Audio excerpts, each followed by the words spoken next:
Coming up today, a bunch of good stuff. But before I get into that, I want to mention that I'll be doing my live Q&A this evening on locals. You can weigh in, check it out. It's very cool. I cover topics that I sometimes can't touch on the podcast. So go to dinesh.locals.com and check it out. It's at 7:30 p.m. Eastern. Now, today on the podcast, I'm going to talk about ascending and descending nations. When I came from India to America in 1978, India was stagnant and America was it. But now it seems like India is an ascending nation and America a descending nation. I'll talk about whether those kinds of trends can be reversed. Puerto Rico manages to have election integrity without a single charge of racism or voter suppression. I'll explain. Pennsylvania gubernatorial candidate Lou Barletta is going to join me. We're going to talk about Biden doing nighttime flights of shipping illegals, young illegals, into the Keystone state. And I'm going to continue my discussion of Russian literature. This is the Dinesh D'Souza podcast.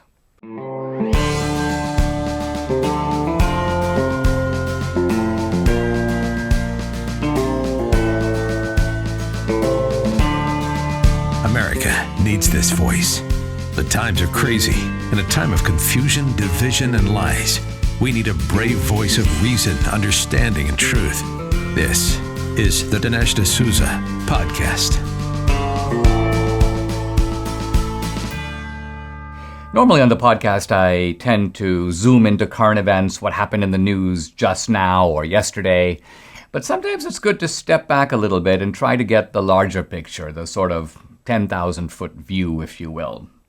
And I'm watching a very interesting skirmish playing out on social media that raises this kind of a larger issue. So you got a guy, he's called The Last Contrarian on Twitter, and he's been posting photos of India versus the United States. Obviously catches my interest as someone who came from India to America in the late 1970s. And this guy makes the point, he goes, listen, most Westerners think of India as this kind of backward, slumdog millionaire, begging bowl of the world type of country. But he goes, you don't realize what India looks like now. He posts all these pictures of how clean the airports are, how efficient and modern the trains look, the huge skyscrapers that make even New York to some degree start looking a little bit old and run down.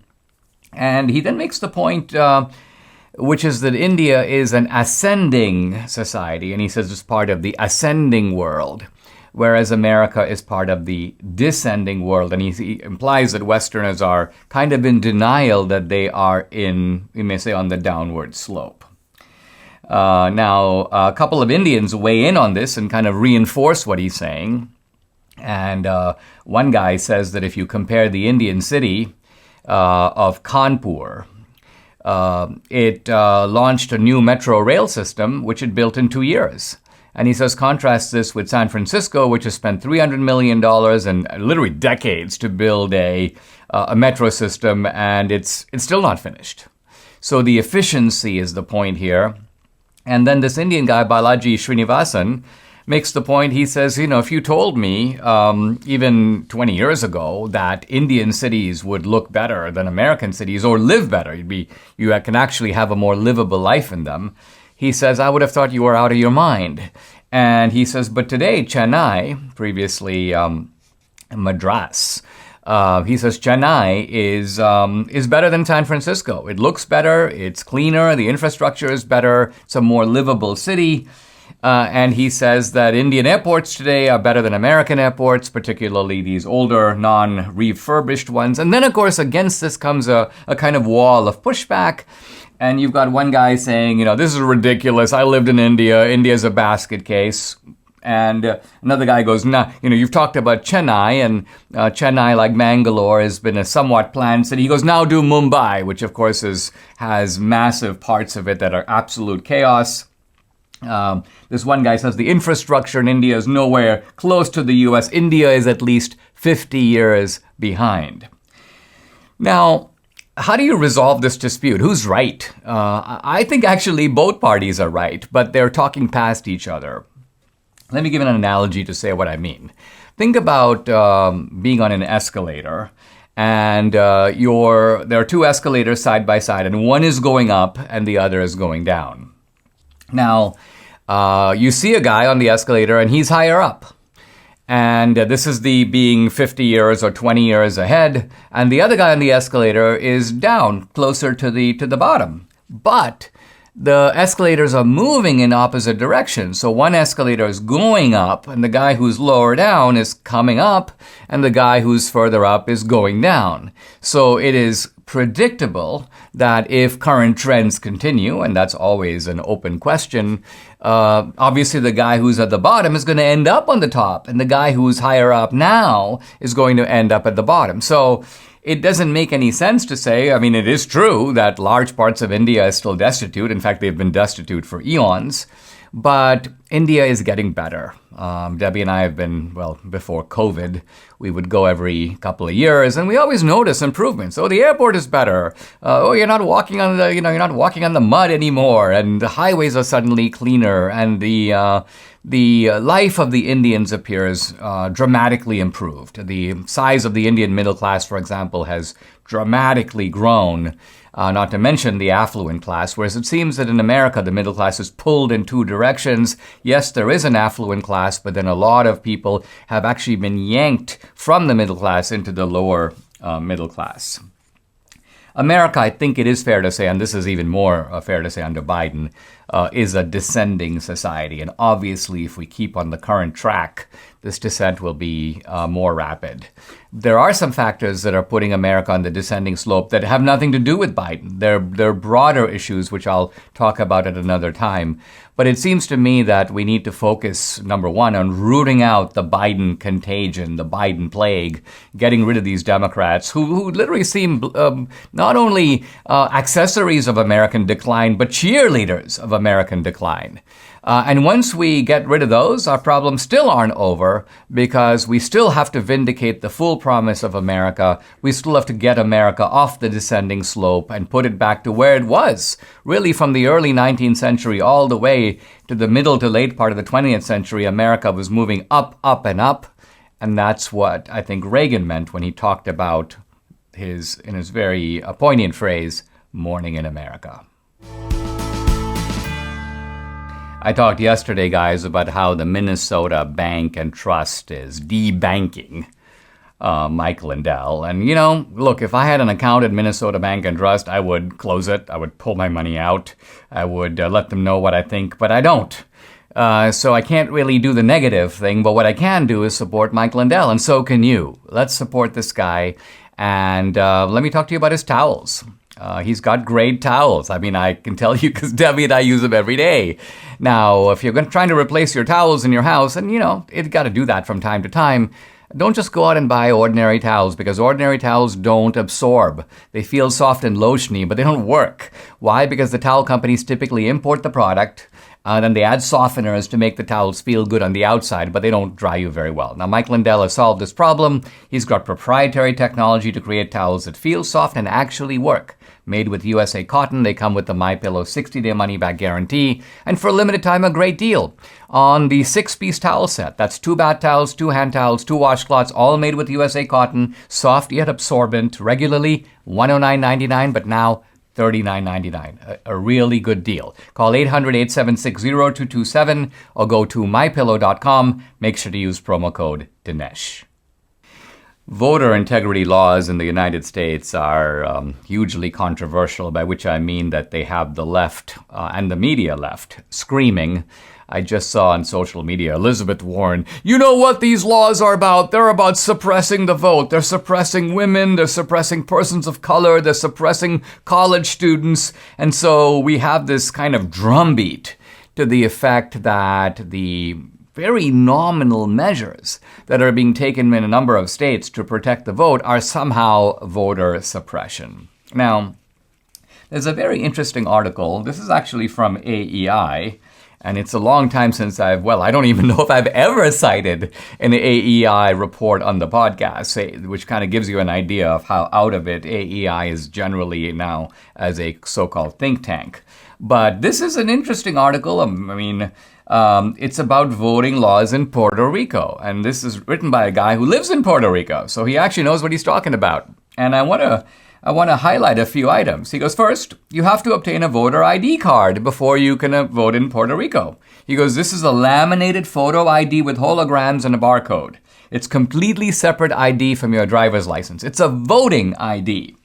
And he says to get the voter ID, you go to a voter registration office, you got to bring your birth certificate and another photo ID or your passport, as well as proof of being a Puerto Rican resident like your property deed or utility bill. So he says, then when you show up to vote, he goes, they inspect your voter ID card and they scan the barcode. And he says, not only that, they also scan your hands with a black light to make sure you haven't already voted. So there's actually a kind of mark that is deposited on your hands once you vote, and that makes sure you can't vote twice because it will be highlighted by the scanner. Then they find your name on a list of registered voters. And on this list, your name has your picture next to it so that they can match your picture on the photo with your voter ID card. And then they dip your finger in this black light visible dye. And so the point here is that this is a thorough, stringent, and yet sensible voting process in Puerto Rico. And then the writer goes on to say, look, if voter laws are supposedly repress the vote, you'd expect to see this in Puerto Rico. He goes, first of all, the median income in Puerto Rico is under 20,000. By the way, it's half of in the rest of the United States. He goes, and yet Puerto Rico has a very high voter turnout. In fact, higher than the rest of America.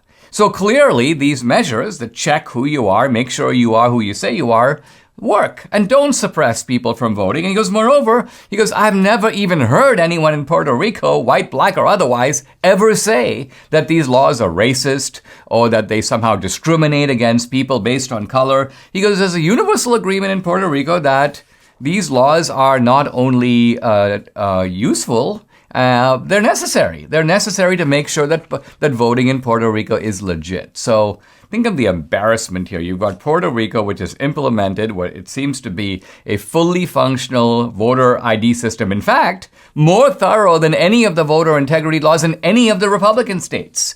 So if anything, the lesson I draw from Puerto Rico is not just that our voter integrity laws are fine, but we need more of them, and we need them to be a little more stringent to make sure that they still don't have a lot of leakage in them, a lot of opportunities for masquerade and opportunities for illicit people who are not eligible to vote casting a vote. It seems odd to say, but there's a thing or two we can learn from Puerto Rico. Using the internet without ExpressVPN, well, that's like leaving your laptop exposed at the coffee shop table while you run to the bathroom. Now, most of the time, you're probably okay.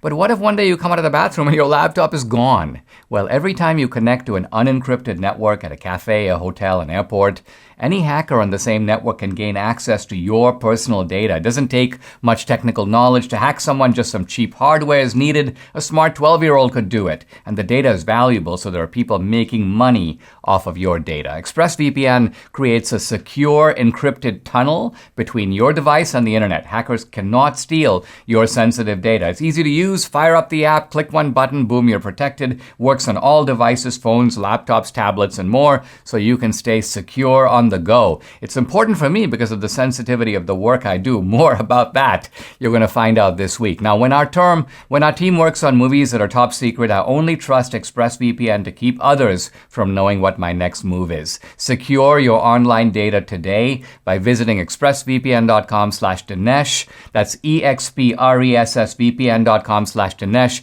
You'll get an extra 3 months free. expressvpn.com/Dinesh. Even though the Democratic bid to get rid of the filibuster in order to pass a highly dubious voting rights law, this Democratic effort would seem to have failed. But nevertheless, this hasn't stopped the Democratic sort of howling and screaming. And it kind of reminds me of a star that is actually burned out, that is dead, but its flashes of light continue to be felt throughout the universe because the light is still traveling, even though the star, the source of the light, is gone. But I want to talk about the massive hypocrisy of the Democrats on this score, on the filibuster score, which has a sort of new twist to it. But first, let me start with The background, we all know that in 2017, when Trump was in office, a bunch of Democrats, in fact, 32 Senate Democrats, signed a letter basically saying, we need the filibuster. The filibuster is an essential protection of minority rights. The filibuster is something that you can't possibly think of getting rid of. And that same filibuster that the Democrats rushed to defend in 2017 now has become, it's a reflection of white nationalism. It shows contempt for democratic values. It's downright fascist. So the same people who defended the filibuster now flip around and suddenly make all these accusations about it. And it's not just that they have changed their position. I suppose that kind of hypocrisy is normal in politics. It's that it's the rhetoric they use. Suddenly the filibuster has now become standing on the side of George Wallace. Suddenly it's become choosing Bull Connor over John Lewis. Suddenly it's become choosing the Confederacy over the Union. I mean, all this high temperature rhetoric. And some of this rhetoric is even directed against two fellow Democrats, Kristen Sinema and Joe Manchin, as if they are now in the camp of the bigots and the racists. Now, what makes this twist so interesting is that right now, in fact, this past week in Congress, Senator Ted Cruz has been trying to push a bill that would impose sanctions on Russia for its Nord Stream 2 pipeline. Now, this is a pipeline, you may know, that Russia is building to pump oil to Germany. It gives the Russians all kinds of leverage over Europe and specifically over Germany. This is something, by the way, that Trump, the so-called Russian asset, opposed, and something that Biden has cleared. And the interesting thing about the Ted Cruz sanctions vote is Ted Cruz has 55 votes for sanctions. In other words, he lost only a single Republican, Rand Paul, on libertarian grounds, and he has a bunch of Democrats, by and large Democrats from swing districts. But these Democrats have signed on to Ted Cruz's sanctions, so he has a majority. So you would think that the sanctions law would pass, but it hasn't passed. It won't pass. Why? The Democrats are filibustering it.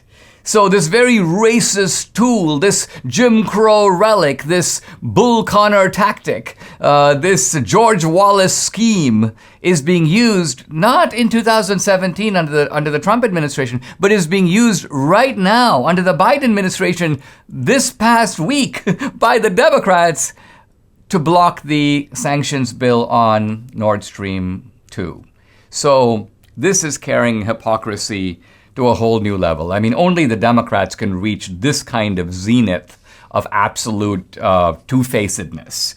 And what this shows is that this is a party really utterly without scruples. These are people utterly without shame. Why? Because they know that they're using as they are using the filibuster, they're pretending in a different venue, and of course with genuflecting media cooperation, they're pretending like, we need to get away from this racist relic, the very relic that we are using right now.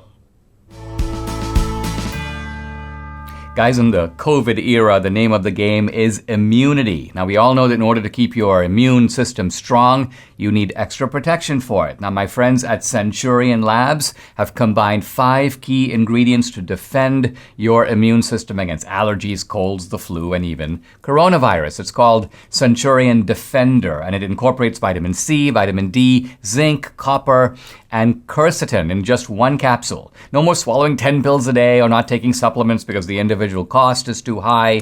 Debbie and I currently take 1 Defender with breakfast and 1 Defender with dinner, and this keeps the germaphobe in our family, also known as my producer, happy.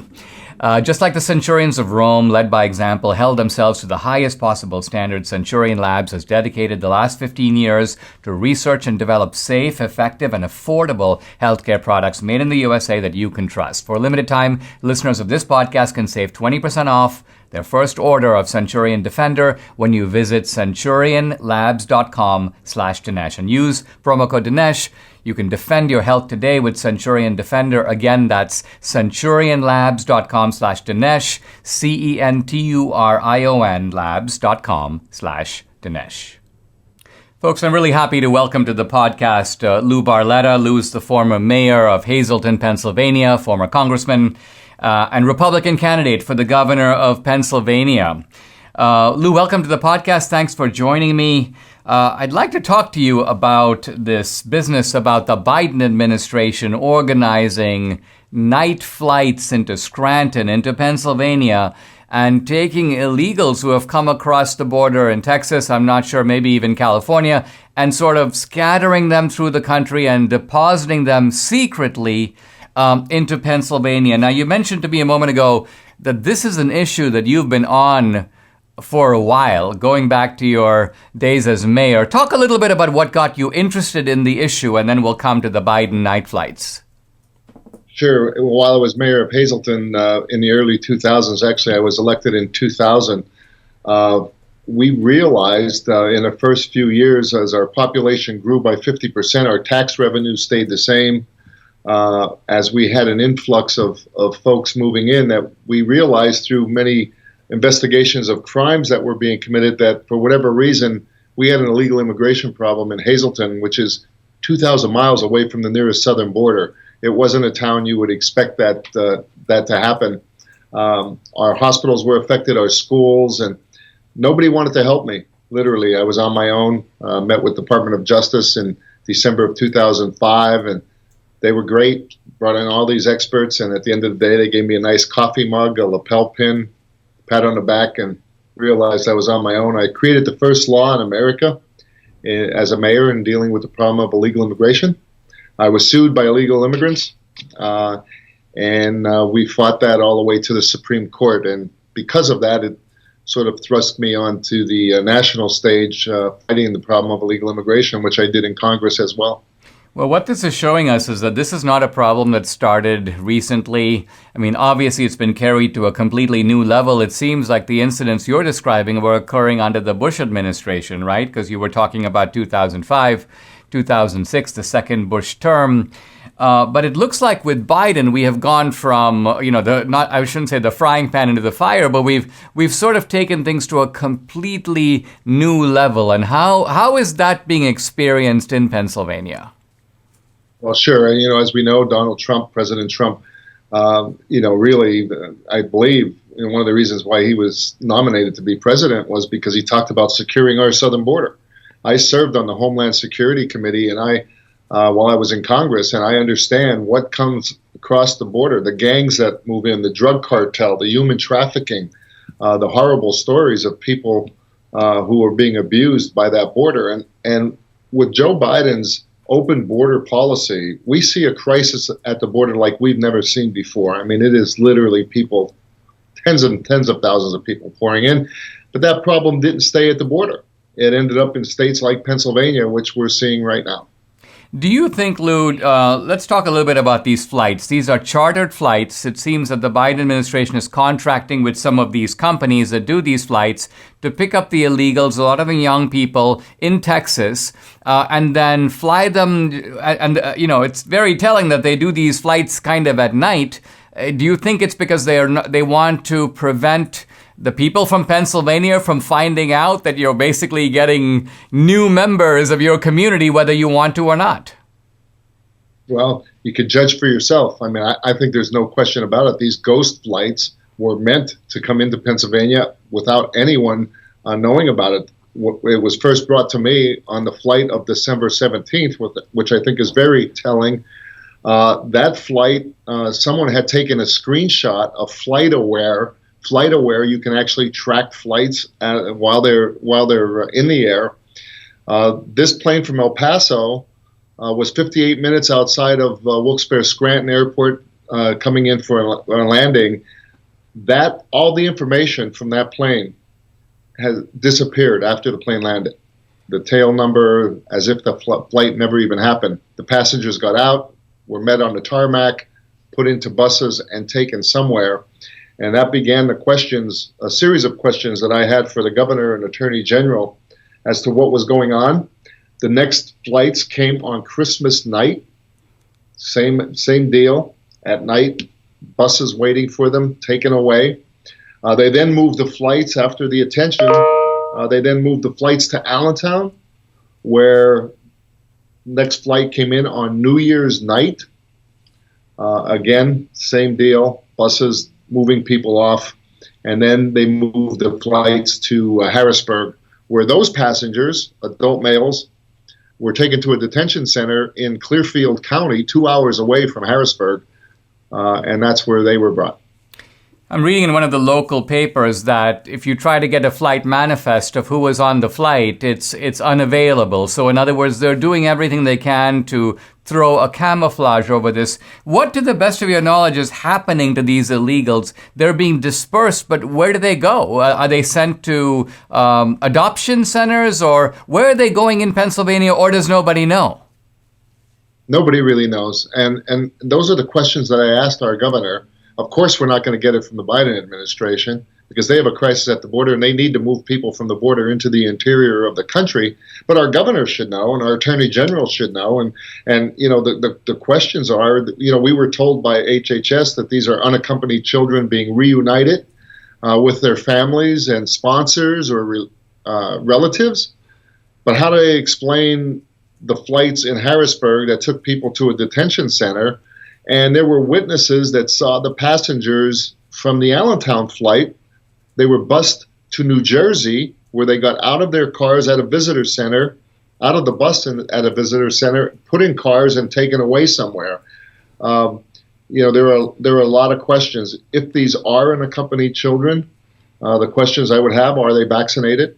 Not only for COVID, but it's Pennsylvania law. To get into school, you have to be vaccinated for polio, hepatitis, mumps, measles. Are they, in fact, vaccinated? Have there been background investigations? We know MS-13 and the drug cartel are moving fentanyl into our communities through this program. And where are they going? And why the secrecy? Why at night? Why not be honest? If you're not doing anything wrong, why not be upfront?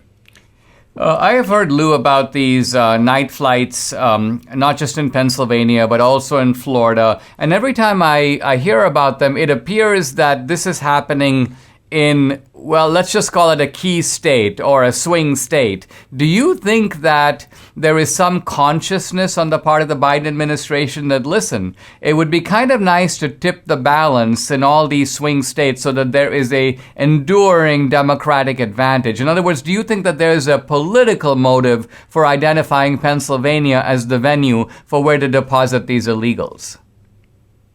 Well, I'm sure that would be an added plus for the Democrats, obviously, especially in key states like Pennsylvania, swing states.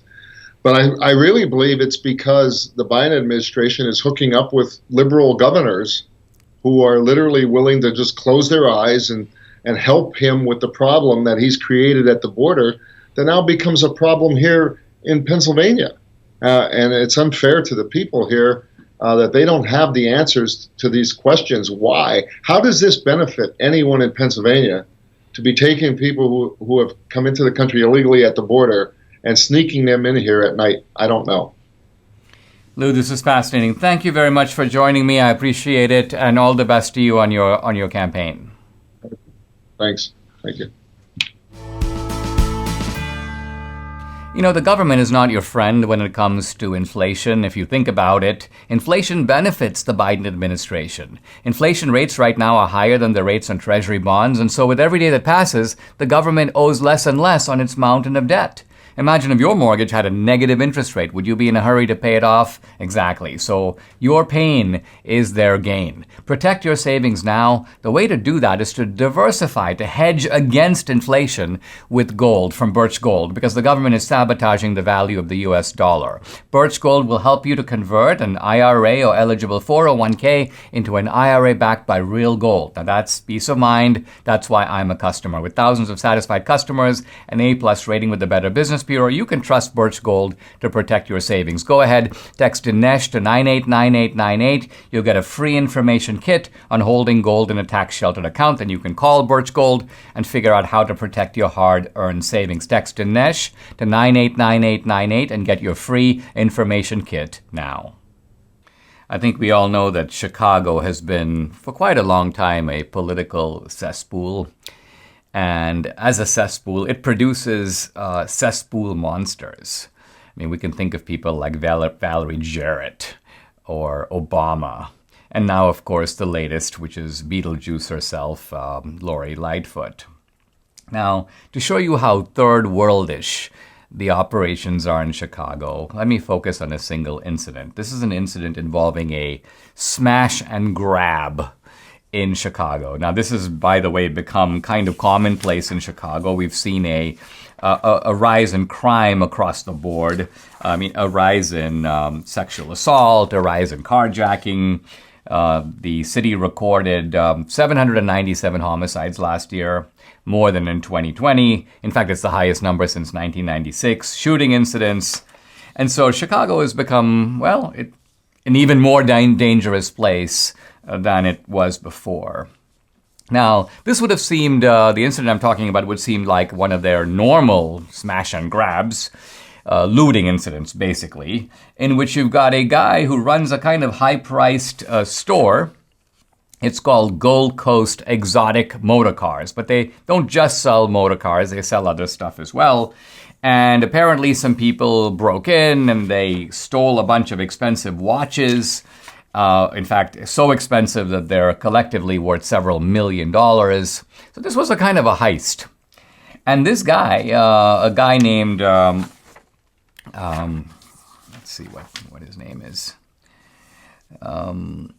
Perillo, a guy named Perillo, goes on Fox and Friends, and he says, this is horrible. These smash and grabs have become epidemic in Chicago. And he goes on to say, and this is a little ridiculous, but he goes, I voted for Lightfoot. Wow, you voted for Lightfoot. Well, right there, I begin to feel a little bit less sorry for you. But he says, but I'm not going to support her next time. So let's just say that this Perillo character is an extremely slow learner because he doesn't realize that this is what you get when you vote for Democrats. But what's interesting is that after he goes on Fox and Friends, the following happens. Suddenly he notices that the authorities from Chicago are showing up at his door and giving him citations. The Department of Business Affairs, the Department of Consumer Protection, they visited the store and they've cited Perillo for 6 separate violations. Apparently, one of the violations was that people in the store are not wearing face masks.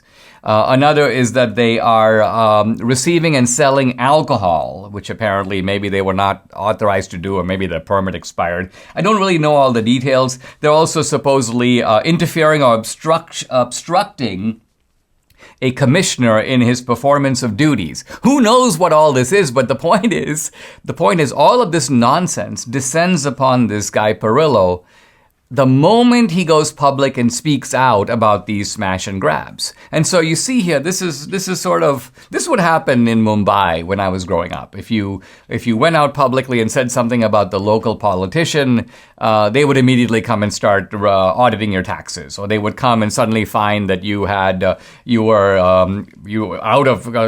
not keeping the city code, or you weren't following some sorts of requirements, and immediately you start getting tormented by the government. Now, of course, Chicago denies that the two things have anything to do with each other. Oh no, this was a routine. But see, what happened was that Lightfoot had met with this guy, Joe Perillo, and talked about the smash and grabs, and he must have said, you're failing us as a city, and she apparently, although she now denies it, called him an idiot.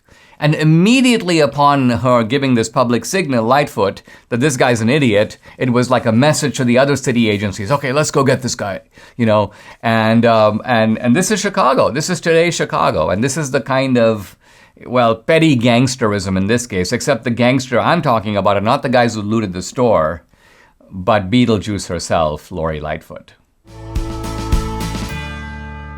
Nobody likes aches and pains. You don't. I don't. But we get them. They come from the normal wear and tear of time. They come from injury.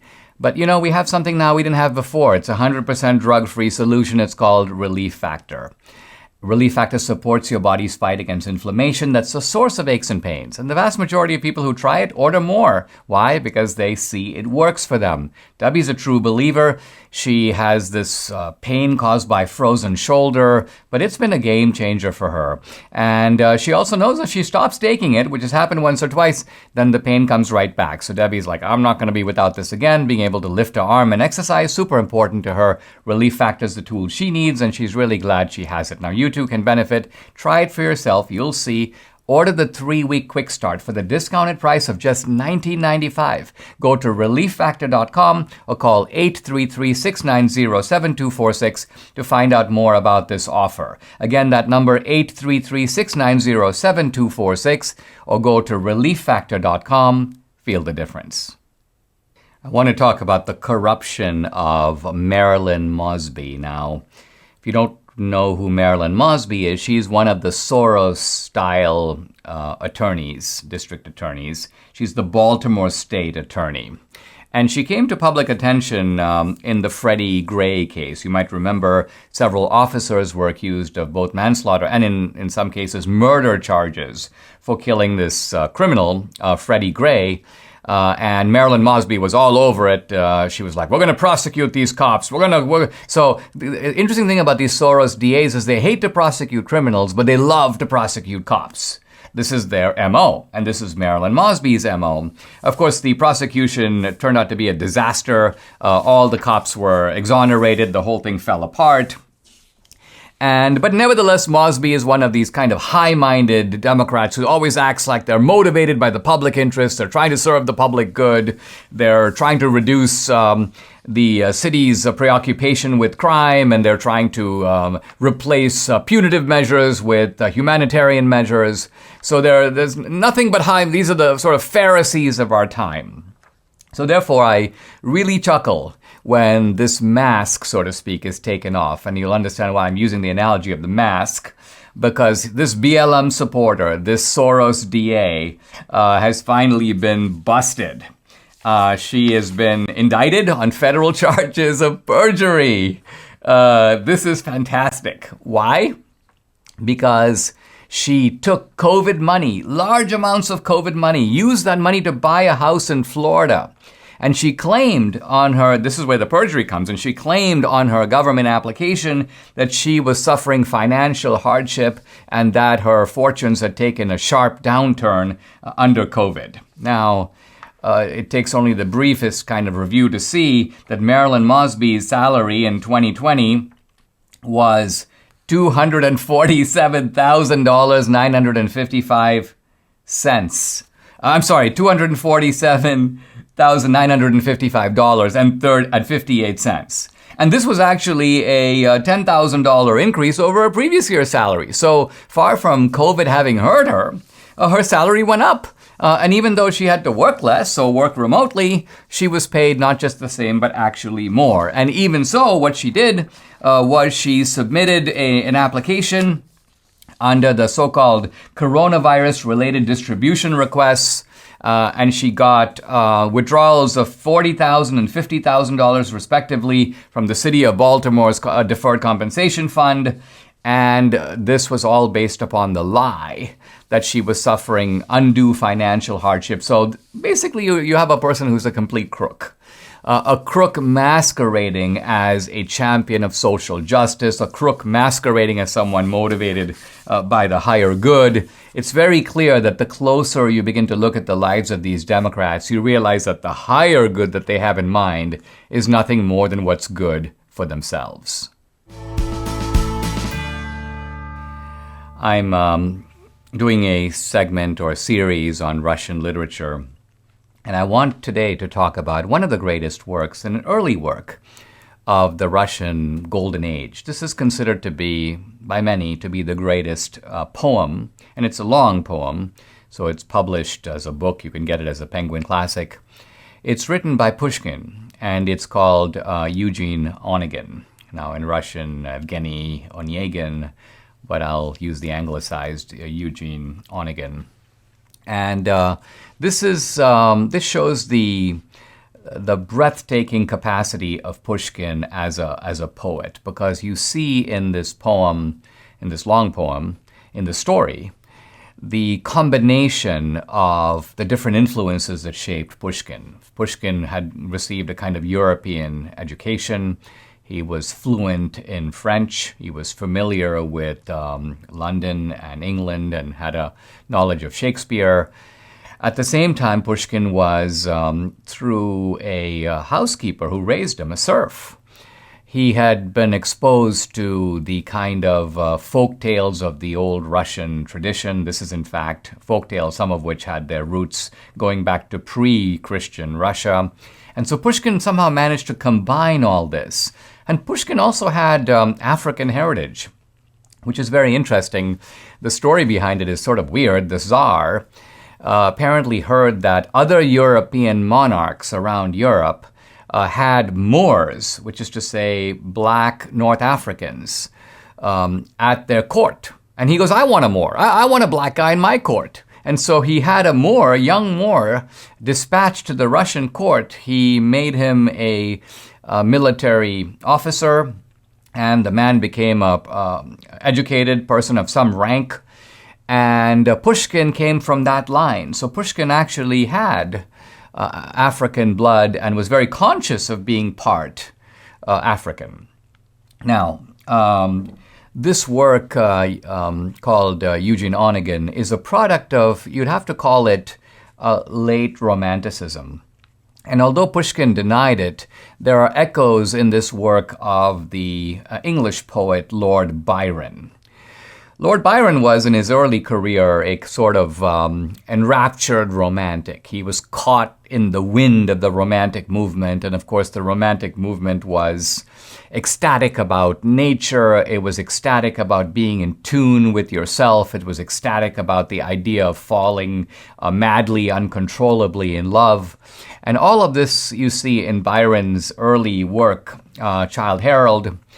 But then you have the late Byron, which turned a skeptical, or one would have to say ironic eye toward Romanticism. And this is the mood that Pushkin is going to pick up and capture. In other words, it's Romanticism, but Romanticism that turns upon itself and applies a certain measure of irony, almost as though there's a character or characters laughing at the romantic, going on and on about a daffodil, or going on and on about the ecstasies of love. We can see this late Romanticism in Byron. Byron wrote a work called Don Juan, but in Byron's day it was actually pronounced literally Don Juan. And in fact, the first lines are kind of funny. Byron goes, I need a hero, I need a new one. I think I'll call him Don Juan.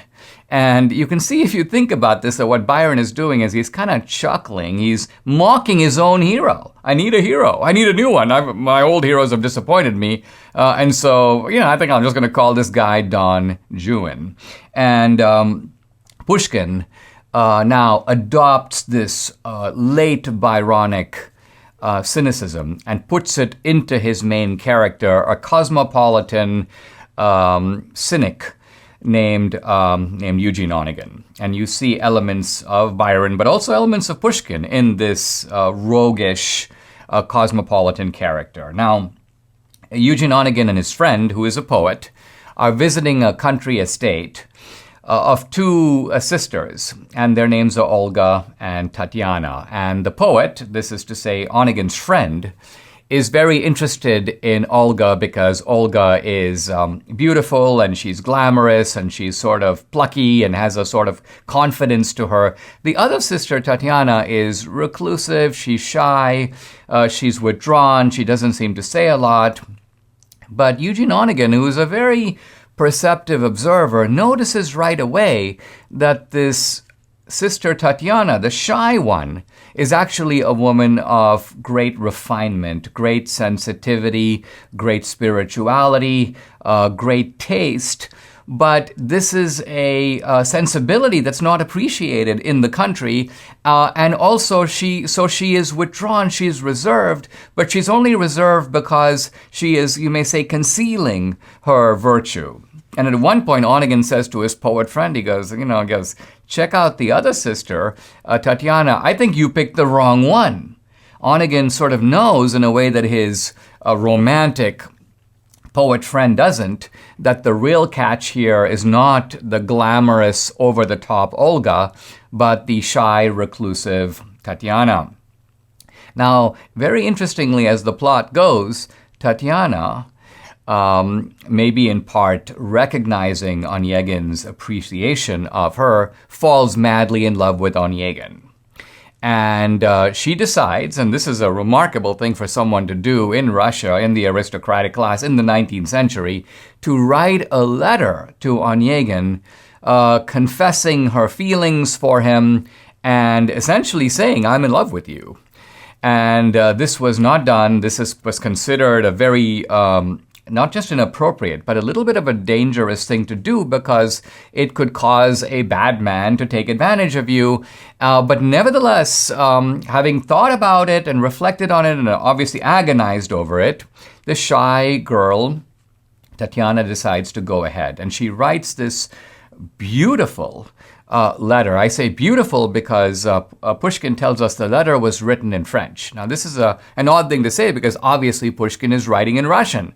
But the genius of Pushkin is that he can write in Russian, and when you read it, you can pick up the cadences of the French. You can see that what Pushkin has done is written the letter in French, translated himself into Russian, but the French sensibility is there in the letter. And here is Tatiana talking about all kinds of things in this letter, but revealing herself to be a person of great depth of feeling and of great ability to love. And she's putting it all on the page and putting herself on the line. And she gives this letter to her nurse and says, essentially, go give it to Onegin. And then she runs out into the wilderness and she's like, I just want to hide. I don't know what's going to happen. I don't know what's going to come of me. And so the nurse goes and gives the letter to Onegin. And it takes a couple of days, and Tatiana is in this kind of suspenseful agony. She doesn't know what's going to come of it. And then on the estate, who shows up but Onegin and his friend, the poet. And Tatiana sees them, and she bolts. She takes off. She becomes, in Pushkin's words, like a deer fleeing from her predator. But Onegin spots her, and he goes running after her. And he kind of catches up with her, and he basically says, you wrote a letter. And she kind of denies it. No. And he's like, yes, you did. Don't deny it. You wrote a letter. And then he says something very remarkable. Onegin says, you have an incredible heart. You have an incredible ability to love. You would make an incredible wife for someone, but not me. And then he goes on to say, you don't know what kind of a person I am. Onegin says, I'm a man of the world. I've sort of been everywhere. I've been in places you don't really want to even know about. He goes, I have experienced the world. I've had relationships with many women. You know nothing about any of that. He goes, I'm not the person you think I am. In fact, I say one thing, but I do another.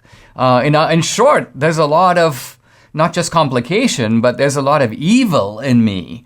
And so while you would make me a very good wife, I would make you a terrible husband. And then he goes on to say to her, he says, listen, the other thing I want to tell you is that this letter is a little bit reckless. This is not the kind of letter a young woman should write to a man. You have no idea what its consequences could be. So you have here, and this is Pushkin really in his kind of gentle, but I would say beautiful irony. Here's Onegin, who's kind of a scoundrel. This guy is a guy of low morals. This guy is a dubious character. He's been in gambling dens and so on. And what is he doing? He's lecturing a perfectly virtuous woman about virtue. Young lady, you better think twice about what you do. Don't write these kinds of letters. So he's basically become the kind of moralizing scold. And of course, Tatiana is completely devastated. She's horrified. She obviously regrets writing the letter, and she snatches it back, and she doesn't say another word. And then I'm going to leave the plot right there. And tomorrow I'm going to pick it up to where these two, who are separated at this point and don't encounter each other for many, many years, meet up toward the end of the novel in what is actually a very fascinating climax. Subscribe to the Dinesh D'Souza podcast on Apple, Google, and Spotify, or watch on Rumble, YouTube, and SalemNow.com.